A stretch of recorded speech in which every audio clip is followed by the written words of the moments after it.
everybody. I'm Beatty Redos, and what the world needs now, more now than ever, is love, sweet love. So, how are you all doing today? I can hardly believe that Thanksgiving is in a couple of days and that we're actually coming to the end of 2024. And for those of you who are tuning in and they're wondering, so what is she talking about? And who's Beatty Cohen-Bredos? I am a psychotherapist. I'm also a sex therapist. I am the author of a groundbreaking book on relationships. And I say this every single week. It's a book that I only wish that I had had when I was beginning my own dating and relationship life. I actually did research with 450 people in the Boston, Providence, and Connecticut area a number of years ago. And I came up with a step formula. And I'm a very bottom line, pragmatic psychotherapist, no psychobabble for me.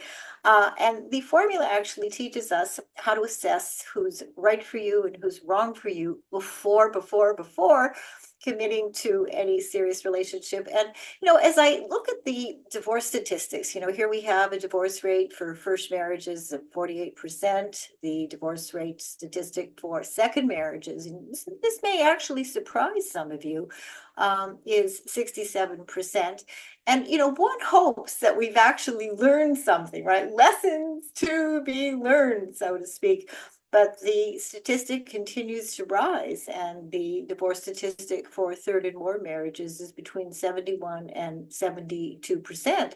And every single week, as I, really go through the literature on children and teens and co-eds, and, we're looking at about 25%, a little bit more actually, of teenagers and college co-eds are in abusive relationships of various different kinds. So what is it? What is it that is really going on? And much more importantly, what is it that we are missing in our education when we're trying to teach people? And of course, I think a lot of institutions and schools, I think they may be trying, but we are not really seeing the results. So I have identified the three things that we all need to actually do to never make a mistake in love again. And these are hard things. And I think that that's one of the reasons why we're not seeing changes in the dynamics of what is going on in the world of relationships.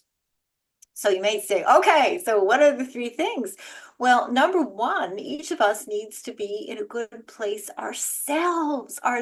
We need to be willing to work through the depression, the anxiety, the substance abuse of various different kinds, the sexual abuse, having grown up perhaps in a very, very abusive or dysfunctional family. There is a way, there is a process of helping people work through their history, their painful history, even though unfortunately we cannot ever change what did and didn't happen in our lives. I mean, you think about it, we can't change anything that happened, 30 seconds ago. And what I have found more and more is that, and I've had real issues with a lot of what goes on in the world of American mental health, that putting bandages on the wounds, I wish that the bandages, would actually heal the wounds, but they don't. So that there is a process. And if you're finding that you're wanting to go into therapy and that you have a lot of old issues, traumas of various different kinds, and if somebody is just saying to you, well, change your attitude and change your mind and change your behavior, all is going to be well. I wish that it were true. But in my experience of practicing now for over 35 years, I know that the healing process is much, much more involved. In fact, it was interesting. I had a new patient that I actually saw during the weekend. This is a woman who's in her late 60s, came from, just enormous family wealth. And she also experienced enormous abuse and neglect. And she has had healers. She has had so many therapists and so many coaches, and she has actually had to, put herself into a number of different rehab facilities as a result of substance abuse of various different kinds. And in listening to her, I spent a couple of hours with her on Saturday afternoon, and it was so clear. It was so clear to me that all of the old issues, beginning with her own family of origin, had never, ever, ever been, processed and emotionally worked through. And what, I was able to ascertain is all of her relationships, her various different relationships with men and her marriages, they were actually a repeat of what did and didn't happen in her own family of origin, growing up. So, I oftentimes say we have to be very, very careful who we let into our lives, and that also includes our therapists. And I've written a number of articles, and if you go to the computer and you Google Ask Beatty, you're going to be able to read a number of articles that I've written on finding a good therapist, things to actually look for. And it's not just a question of degrees and credentials. And of course, it's really important that you're going to have a good chemistry with the person who you are going to be working with. And of course, that good chemistry is not going to necessarily happen in one or two visits. So whether or not we're talking about love interests or colleagues or therapists, there is a way to be able to protect ourselves when it comes to trying to really assess who is good for us, who is not good for us, whether we're talking about social situations or work situations or personal situations or therapeutic situations as well. So again, be mindful, be very, very mindful of who you allow into your personal space. So people ask me all the time, they'll say, Beatty, you've been hosting the Ask Beatty show here on the Progressive Radio Network. It's now over 12 years. What is the show really all about? Well, in one word, the show is really about empowerment. I want all of you to do well in your lives. I want you to be mindful of living your lives across the board, whether we're talking about work, whether we're talking about family, whether we're talking about love, in ways that are really in your best interest. And, some of the homework that I give my patients. I have a private practice here in New York City. It's actually a beautiful, beautiful sunny day today. And I also have a small private practice in East Hampton, because I'm the advice columnist for Dan's papers in the Hamptons and also in Palm Beach. So I see a few people in East Hampton. But what is so, so, so important is that we are clear, that we are honest with ourselves, that we do have clarity about whether we are living our life in ways that are good for us. And we also need to have clarity, on the other hand, if we are living our lives in ways that are not good for us, that are self-sabotaging, that are destructive, or perhaps self-destructive as well. And this is why I kind of take you through every single week this weekly checkup. And I want you to ask yourself, really, how is my mood? Am I feeling okay? Of course, remembering that we all go through a lot of ups and downs in our life. But if you're finding that the depression or the anxiety, and I think with holiday time, it can be really, really hard for people, particularly people who don't have anybody, who don't have families, who don't have friends, who don't have significant others. It is a really, really tough, tough, tough time. But if you're finding that your mood is really on a downward cycle, and that it has been for a while, my question to you, of course, I question, everybody about this, is what are you going to do about this? Because we have all kinds of resources available, and not necessarily expensive resources. I mean, there are 12-step groups, there, a variety of different resources that can help people to really begin to feel better emotionally and psychologically and psychiatrically. But I think that the first step is really being honest with ourselves and identify for ourselves how well or how badly we actually are doing in the various different areas of our life. So that's the first part, the mental health. And of course, as I say all the time, if we're not in a good place ourselves emotionally, it's virtually impossible to be able to have successful and happy and healthy relationships with anybody else. And I used to tell my daughter all the time that the relationships, all the relationships, need to be the icing on the cake. And we need to be the cake. We need to be solid.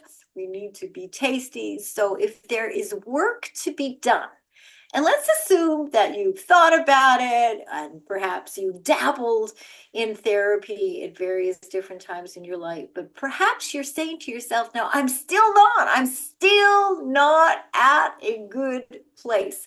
I hope that my show offers inspiration and hope and motivation that you will take the necessary steps. And of course, that means action, not just talking about it, but it's not what we say, it's what we do to begin to be good to yourself, to take care of yourself, to nurture yourself.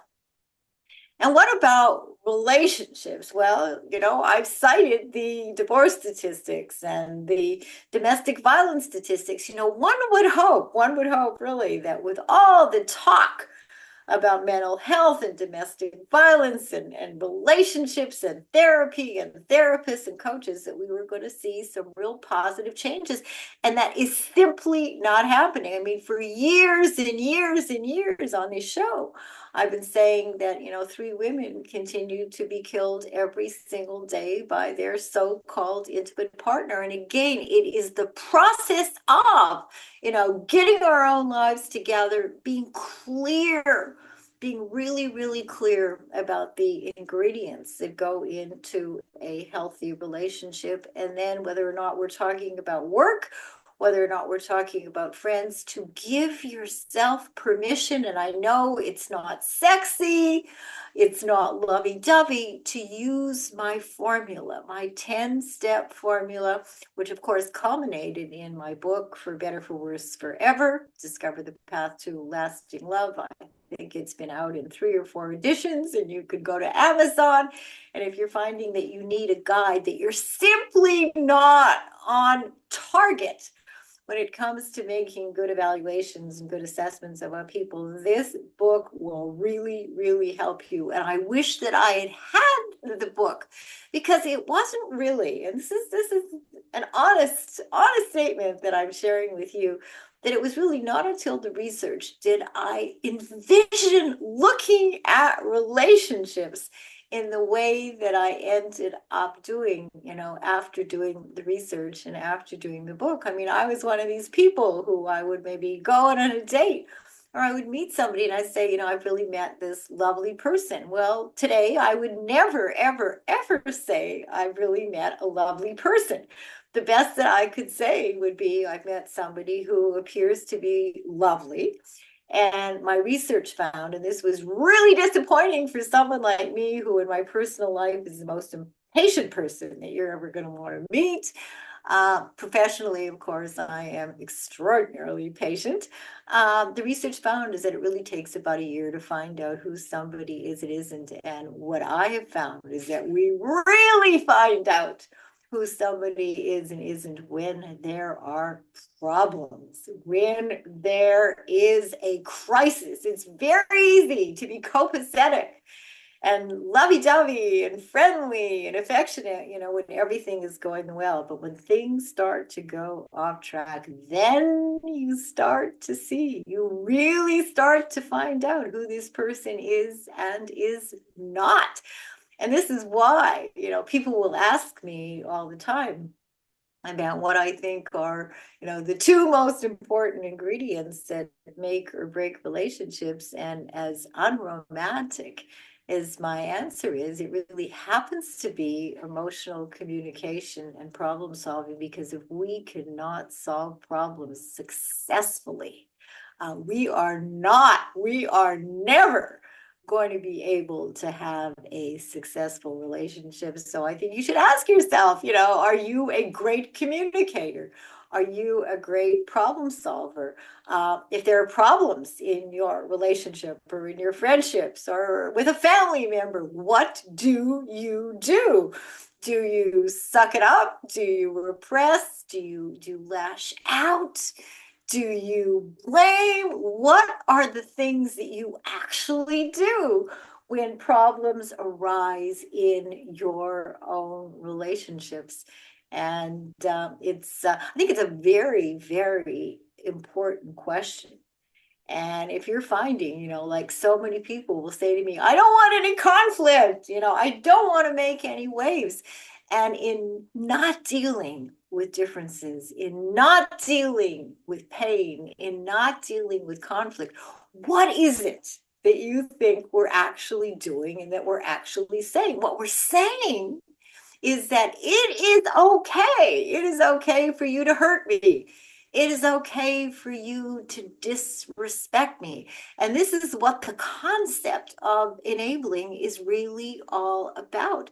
And you have to ask yourself, am I enabling somebody's bad behavior, whether it is a colleague, whether it is a friend, whether it is a family member? And if you find that this is a pattern, the next question, and you know what I'm going to say, is so now you understand the problem. You may understand how the problem got generated in your life. But of course, the most important question that we all need to ask ourselves is, now what? What are we going to do about it? Are we going to continue to self sabotage and engage in self-destructive relationships? And I know that this is some pretty heavy stuff to really take in. And, again, as I say to you all, every single week, if you find that you are off track, this is not about beating yourself up or blaming yourself. It's an opportunity to have an aha moment, or perhaps many aha moments, and saying, wow, now I understand. Now I understand why I'm choosing the unavailable people, or why I'm choosing people who don't treat me well. And that's step number one. And that's important, and that's a good thing. But then the work really needs to begin to be able to change certain kinds of very, very deep-seated patterns. And for people, that have lasted perhaps for most of their lives, to be able to change the trajectory of things that are really, really not working. And, as I say to you all the time, we don't need to navigate all of this on our own. And there are times that the very best thing that you can actually do is to reach out and get some good professional help. And of course, as I say, be careful, be very, very careful. If you're, seriously thinking about getting into therapy, be very careful with whom you are actually choosing to do therapy with. Other things to, consider, substance abuse. Are you taking too many pills, over-the-counter pills, prescription pills? Are you drinking too much? Again, there's an honesty. We've got to get to a point in our lives where we're able to be really, really honest with ourselves. And it's easy to tell ourselves stories, and it's easy to make all kinds of rationalizations. But if we do that, the core issues are never, ever, ever going to get resolved. And again, our physical health. Are you taking care of yourself physically? I was reading a study over the weekend, and the percentage of Americans, who, come under the category of obesity, I mean, that number is really, really going up. I think it was, 38% of Americans, and there were all kinds of tips about the importance. In fact, in Dr. Gary Null's newsletter today, about the importance of walking and moving and exercising and what that does in terms of our longevity. I know these days, and including myself, since most of my therapy now is on Zoom, I've mentioned to you, people don't want to come in. It's absurd. I have a patient who lives literally 1 block away from my office, and it has nothing to do with the pandemic. She just is lazy and she doesn't want to come in, so we do it on Zoom. And I find that I'm doing a lot of sitting. But, I've been the kind of person who, even as a child, exercise was something that was very, very important, particularly with my dad. So like yesterday, I had, heavy duty hours of therapy. Yes, it was Sunday, and yes, I do see people over the weekend. And, I was saying to my husband, Jim, that I was really feeling kind of uptight. I'd been on the treadmill in the morning and I ran a couple of miles, but somehow I felt agitated at 7 o'clock at night. I'd had some, as I say, very heavy sessions. And it was like, okay, what are you going to do? I don't drink, and I don't smoke, and I don't eat sugar. And no, I'm not perfect by any stretch of the imagination.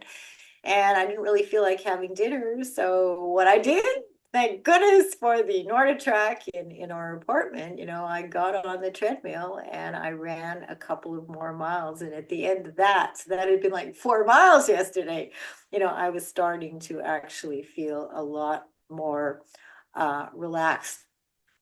So again, it's about, assessment, self-assessment, being honest with ourselves and making sure that we are doing things, whether we're talking about eating or whether we're talking about relationships or we're talking about sleep, that we're being good to ourselves. And that is the homework that I give my patients. I want all of my patients, and I want you throughout your days to just ask yourself the simple question: is this good for me? Whatever this happens to be. And hopefully your answer is yes. But again, if you are on this self-destructive path for a variety of different reasons and your answer is no, it's important. It's really important that you know that answer. And then it's even more important that you care even a little bit about yourself, where you want to do things better and that you want to live your life more in ways that are truly in your best interest. I haven't mentioned much about sexual orientation and gender, but again, it's also about, I think that things have opened up a lot in the last number of years, but, I think that there are a lot of people who are still struggling, with coming out, and they may be struggling within themselves. Am I bisexual? Am I heterosexual? Am I bi? So there are a lot of questions, whether we're talking about our own sexuality or our relationships or our day-to-day behavior, that the questions need to be posed by ourselves. And we need then to be able to sit down with ourselves and honestly answer the question and the questions, and then be willing to work out a plan that will help us move forward. There was a very, very beautiful, beautiful quote that I actually found yesterday on one of the sites. And it was a quote about marriage. I mean, given the fact that 72% of third marriages end in divorce, and 67% of second marriages end in divorce, and 48% of first marriages end in divorce. And this was a very nice quote. And I wonder what you think about it. And I thought I wanted to read it to you. And it was written by a woman. I don't think she's a therapist, but somebody who had really good common sense and perspective. A woman, her name is Diana Dunn. She says any couple who has a healthy marriage and has lasted 20, 30, or even 50 years did not stay happily married based on luck. Well, isn't that the truth? So what did they do? They sacrificed, they forgave, they rebuilt trust when it was broken. Of course, this needs to be a mutual thing. One person can't do it on their own. And this is so important. They kept dating each other. You know, how many couples that I see, and I'm sure how many couples that you know, that after the initial romance, you stop dating, you stop being physical, you stop. Many couples who I see, you know, haven't had sex in years. So it's really important. I love this, that couples keep dating each other. They listened.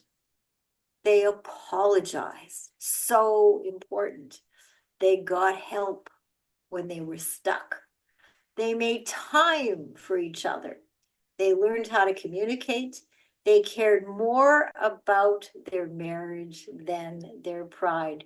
So again, as I say, I found this yesterday on Facebook. It was written by Diana Dunn. It's something that I'm just going to post.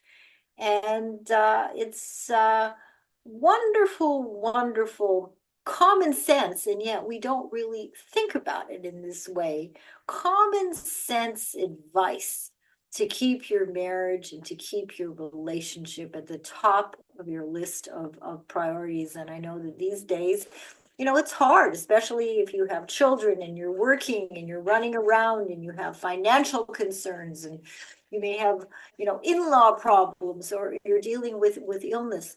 And yet if a marriage is going to be strong, you know, or, you know, a relationship, whether you're married or whether you're living with someone or whether you're in a serious relationship, it is just critical that you really prioritize that relationship and that you do make the time and that you continue to date each other, whether or not you've been together a year or 10 years or 20 years or 50 years. And I think that that was really wonderful, wonderful advice.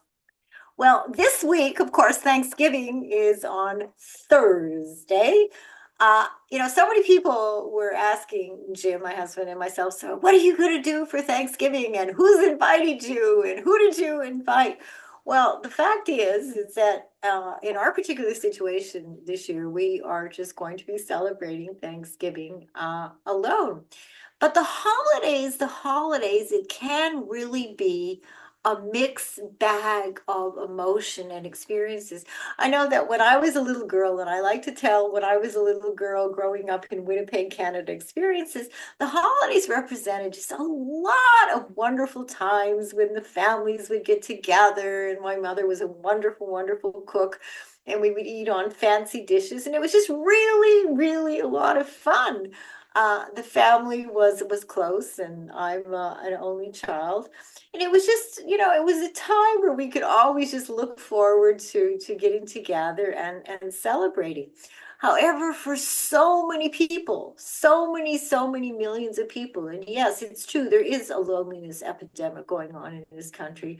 You know, many families do not experience the holidays in the way that I did when I was a little girl growing up in Winnipeg. You know, when there is divorce and when there is illness and when there is alienation and of course estrangement, you know, looking at the estrangement statistics. Yesterday I was reading an article talking about 28% of adult children in the United States are estranged from their parents. So obviously the dynamic of the holidays is not going to be at all, you know, like it was when families were intact. And with, you know, with Christmas and New Year's, especially, you know, when there is divorce and separation, it is less than a perfect scenario. You know, the commercials on television, everybody's sitting around and having wonderful times. Well, you know, I only wish that it was like that for the majority of people. But I think for many people who are alone or where there is estrangement, it can be an extraordinarily tough time. So, of course, the question then becomes what to do, what to do. So, for example, if you have not been invited to someone's home, I say to you that the last thing that you want to do is sit in your apartment and feel sorry for yourself. And some ideas, why not volunteer at a soup kitchen or contact some local nonprofit agencies that would be thrilled and happy to include you in their activities. And I think that in volunteering, we get so much. So I think we probably get a lot more in the act of giving than the people who we are giving to. Because I have found that whether or not, as a therapist, as a sex therapist, I think that um, I really have. I've gained a lot of knowledge, a lot of perspective, a lot of appreciation about life in the giving to other people. Or perhaps, and I know people who say, I don't want to have any part of the holidays at all. That is okay too. Maybe you and a friend, maybe you want to take a short trip for a couple of days and just kind of get away from all this holiday talk and holiday spirit. Or maybe you might decide to indulge yourself, and it doesn't have to be something expensive.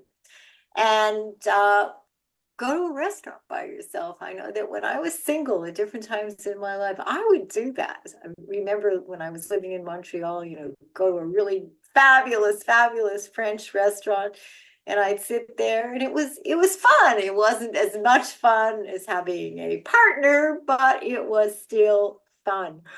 Or perhaps you're someone who gets up early every morning, and maybe today and during the holidays, you're going to be able to sleep in till noon, luxuriate in your bathtub, or take that extra, extra long walk by yourself or with your dog that you haven't had time to do lately.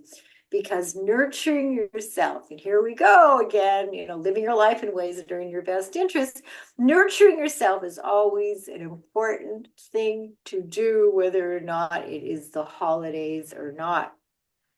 So although it may not be the brightest and easiest time of the year for you, I think it's important that we make some decisions to have a positive plan. And this is where I think that planning is really, really important, so that we will have something to look forward to, even though it isn't the ideal way that we would have liked to be spending the holidays. In fact, in my Ask Beatty column in Dan's papers, I received an email, and I'm going to read you this email. This is from Lisette. Of course, this is not her real name, a Southampton real estate broker. She is not a Southampton real estate broker. Of course, I'm always, changing the names and any identifying information to protect the confidentiality of readers or, of course, my patients. So this is what she says. She says, Dear Beatty, I'm a 58-year-old Southampton real estate broker whose husband recently asked me for a divorce. We've been married for over 25 years and have one daughter who was in college. I thought our marriage was really quite good, at least most of the time. 6 weeks ago, my husband told me that he hadn't been happy for quite some time. I mean, really talk about a disconnect. She's assuming that all is well. He is saying that he hasn't been happy and now he's asking for a divorce. As far as I know, he's not having an affair. I was shocked and devastated. I begged him to reconsider. He was adamant and told me that he had already seen a lawyer and we have yet to tell our daughter. She goes on, she says, we've made plans for the holidays to get together with friends, but obviously, how can I get through the holidays knowing now what I know? So this is what I wrote back. Dear Lisette, I'm so sorry for your pain. You were clearly blindsided, and it's so unfortunate that your husband or that people are unwilling or unable to express their feelings of discontent long before you get to a point of an extramarital affair or of a divorce. And I always encourage people to check in, always. And of course, I ask you to check in with yourselves every single week. Um, just to have how are we doing? How are things? Are things okay? Are you feeling connected? Is there anything that you really want to talk about? And that's what checking in on a regular basis, what it really sounds like. Because this always helps to keep us open and honest about what is happening and what is not happening in our relationships. So I go on to say, it seems you have no choice but to hire a divorce attorney to ensure that you are legally and financially protected. As for telling your daughter, there is never going to be a good or easy time. I think that waiting until the holidays are over and pretending that all is well will only put more stress and pressure on you. I would suggest that you and your husband tell her together and reassure her that you both love her and will always be there for her regardless of the divorce. I would also tell your close friends and family about this new reality, and hopefully they will be supportive and helpful, because this is not the time when we are going through crises of various different kinds to try and navigate all of this on our own. And of course, other tips that I've given you today and that I was giving Lisette is to try to take care of yourself physically and emotionally, and making sure that you really get enough sleep and exercise and trying to maintain a healthy diet. And I know when people are stressed, I know that when I'm stressed, at times I tend not to eat. And so it's a reminder, again, about making sure that we're crossing the T's and dotting the I's, and that we are actually taking good care of ourselves. I also recommended counseling and, of course, a divorce support group for, just some extra support. So again, for a lot of people, holidays, it is the greatest time. It is the best time. And yet, for many, many people, that is absolutely, not the case at all. The question too is that when our relationships are off, and I had written a recent article for my Ask Beatty column in Dan's papers about the importance of making amends with the people we have hurt. And what do you think about that? I mean, we all, hopefully it's inadvertently, and that it's not consciously, that we have hurt people. And if there are people in your life, if there are people in my life who we have hurt, I mean, I think that we don't need to wait for the holidays to try to make amends.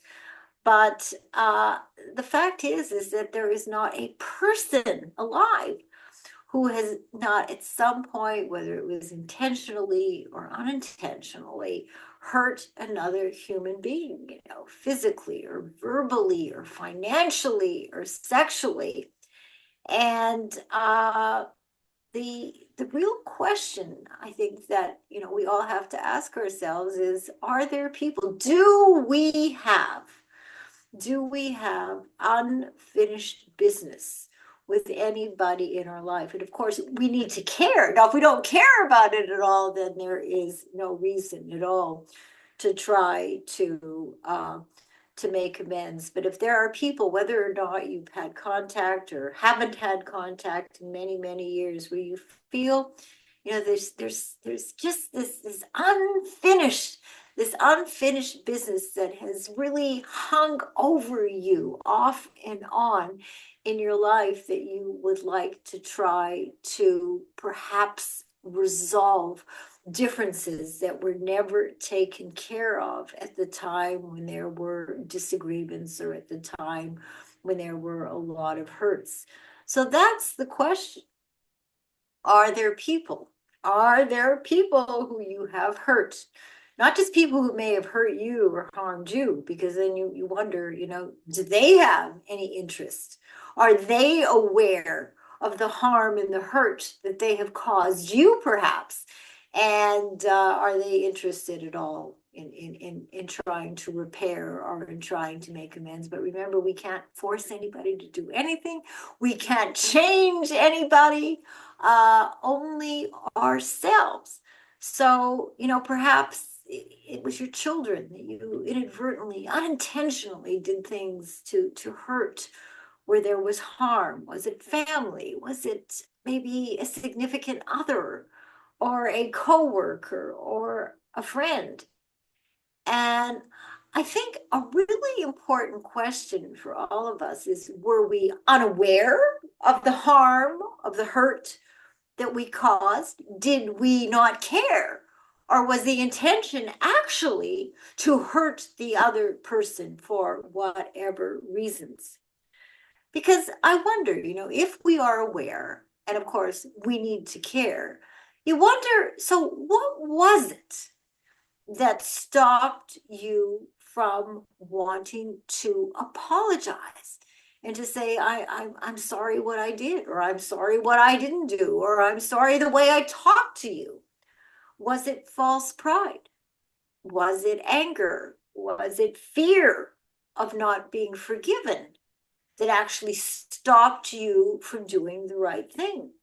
And even though we can't change what we did or didn't do, I can assure you that the emotional, psychological, and even the physical relief that people feel when they take responsibility for our own hurtful and harmful behavior. And it cannot be underestimated in being able to finally deal. Of course, if the person doesn't want to deal, you're caught, because it takes two to make or break a relationship. But even if somebody is not interested in hearing you and not interested in accepting your apology, you will know and you will feel better in knowing that you gave it a shot, that you actually tried. In fact, I'll tell you about another situation that happened to me over the week.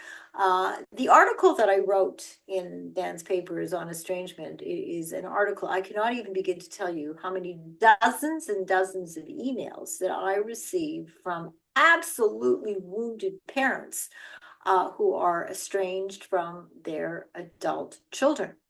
So over the weekend, I had an opportunity to meet with a mother who had been estranged from her son for several years. And again, with the holidays approaching, and just because they had always had a really close relationship when he was growing up, and she was unsure exactly why he chose to cut off his relationship with her. Maybe she was a little too controlling, maybe she was a little bit too much at times. So we met, and this has been going on for several years, and with the holidays approaching, you always hope that at some point there is going to be an opportunity for mending and healing and coming together. And she told me the story that it was about 2 years ago that she and her husband, they drove to another state where her son and his wife lives, and they drove up to the house and with presents and hope. Now, unannounced, they didn't let him know that they would be arriving. And when he saw their car in the yard, he came out and he said that, if you did not get off my property, I am going to call the police. So needless to say, there was absolutely no opportunity at all, and this was a few years ago, for there to be any, not only no mending or healing, not any conversation at all. So I spent a couple of hours with this woman, and again, how frustrating when you're not really clear about why someone doesn't want to have anything to do with you, particularly your adult child. So we talked about possible things to do. He was not open at all to, responding to her many, many emails and cards and phone calls. over the years. So she asked me whether I would be willing to call and if necessary, to email him, not in a confrontational, way at all, but to say, look, I met with your mom and she misses you a lot and loves you and may not have heard your entire story and wants to hear your entire story. And hopefully there will be a way to come together and mend your relationship. So yesterday morning, Sunday morning, I had some therapy and it was about 11 o'clock in the morning. I decided that I was going to pick up the phone and I was going to call her son. So I did. It was a very short, it was a loving message. It was a conciliatory message. It was non-threatening. It was as nice a message as I possibly could have, communicated. And I didn't hear anything. So later on yesterday afternoon, I decided that I would send him a very, very short email, basically saying the same thing. I introduced myself. I saw your mom. She loves you. She misses you. Anyway, we can, find a way to get together and see if we can work this out. So several hours later, I was actually having dinner with my husband. I heard a noise on my phone and I decided to just kind of check out. And I shouldn't have been looking at my phone when I was having dinner. And I really don't do that typically. And there was this really, really, really angry, nasty, threatening message from her son to never call me again. And I remember sitting in the living room. And it was I felt scared. Not scared enough to think about calling the police, but it was the last thing that I would have expected. Although, as I say to people all the time, especially being in the field that I'm in, that nothing ever really surprises me. So unfortunately, it was very clear that this son wanted nothing to do, not only with me, but nothing to do with his mother, and that there was not going to be an opportunity for mending or healing or conversation or reconciliation of any kind. So I picked up the phone and I called the mother. She was very apologetic, and I said, listen, it's not your fault. His anger is his anger. And she was just heartbroken, and she was so hoping that there may have been some window of opportunity after all these years, where he would be willing to engage in a conversation to find out what was really at the root of all of this. At least if you knew, it would give you perhaps some understanding and maybe even some solace if you understood, why does somebody want absolutely nothing to do with me? I mean, somebody, my son, my daughter, what is it all about? And that was really the end of that. And as I said to her in email and in the conversation that we had, look, at least you tried. We tried as a team to see whether or not we could touch him, to reach him. And in certain situations, just like with the email that I read you from Lisette, her husband had absolutely not only no desire, weeks and maybe months and even years before he thought about filing for divorce, to have the conversations, to say, look, what you're doing is really hurting me, you're bothering me, I feel disrespected, I don't feel loved. And in the problem-solving process, in the communication, in the emotional communication and problem-solving process, we are able to achieve so much. But if we don't communicate, if we stuff our feelings, if we blame, if we hit the dog in anger rather than not communicate our anger and upset and hurt and disappointment to the significant other people in our life, nothing is ever going to get resolved. And I think that this is where problem solving and emotional communication, I mean, these are critical subjects that I believe need to be taught at the first grade level, as we did in Montreal when I was one of the directors of the Greater Montreal School Social Services Program. We understood that many, many children, I don't know whether it's most children, but certainly many, many children would never have the opportunity because their parents didn't have the grasp and the knowledge to teach or to know about effective communication and problem solving. And these skills are critical. And it really did. It just broke my heart, for this woman and all of the adult uh, children's parents who emailed me as a result of reading my article on estrangement. I mean, there are a lot of tips that we can give parents if the adult children are willing to give us a chance.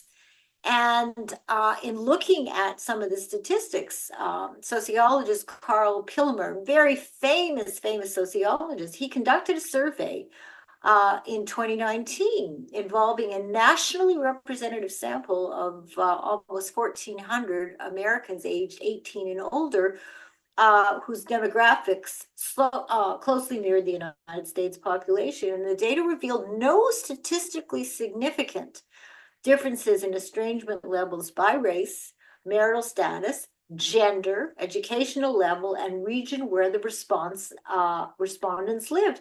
In his studies, he found that for parents, almost nothing is as painful as estrangement from an adult child. And I was Googling yesterday to just see whether or not the estrangement statistics were going up or going down. And the numbers are they're clearly going up. And yesterday's findings that I was reading, it was 28%.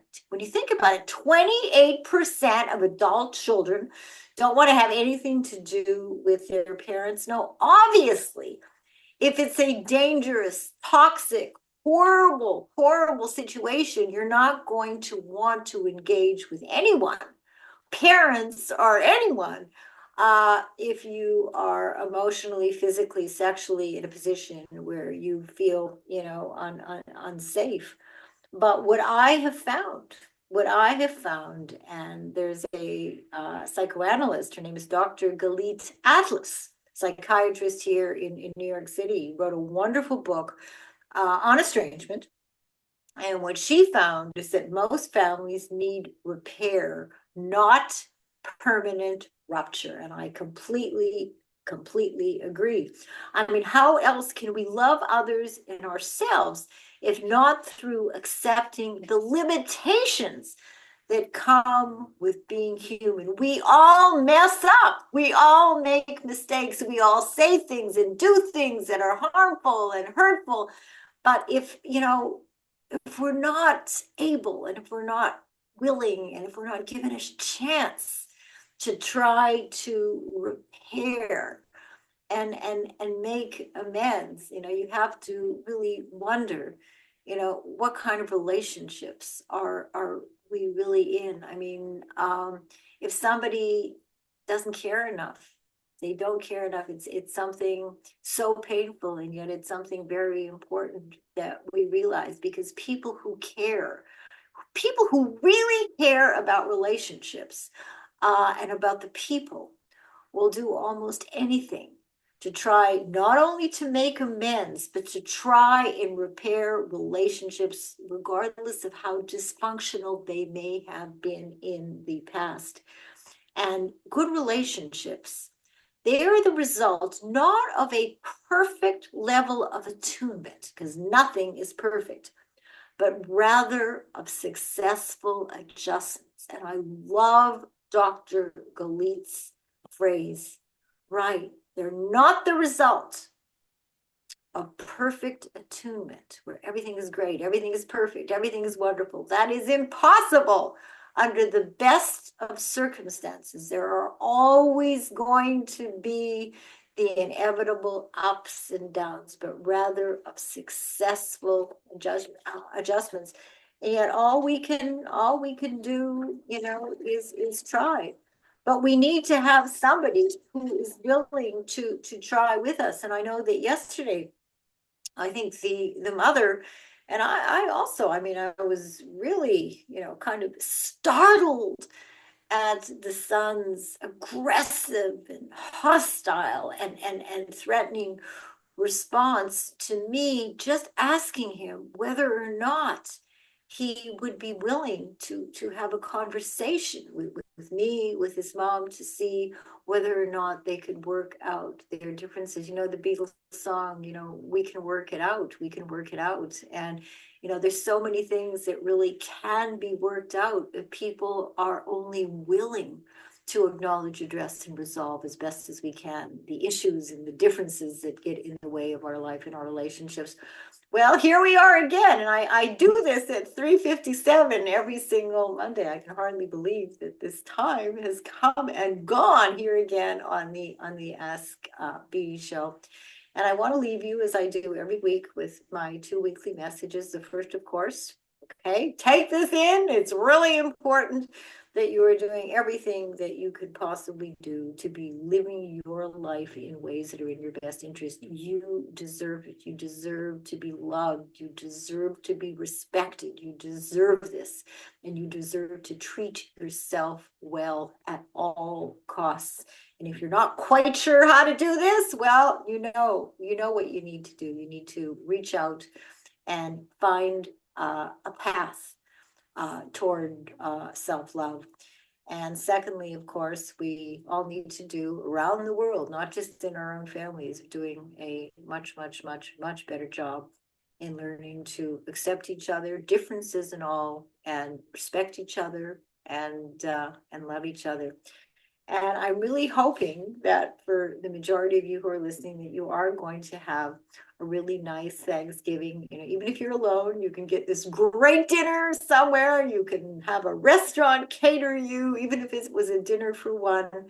And hopefully you do have a support group and you do have some family and friends who you will be able to celebrate Thanksgiving and, of course, the coming holidays. So I hope you have a really good rest of the day, and I hope you have a nice rest of the week. I know that a lot of businesses are,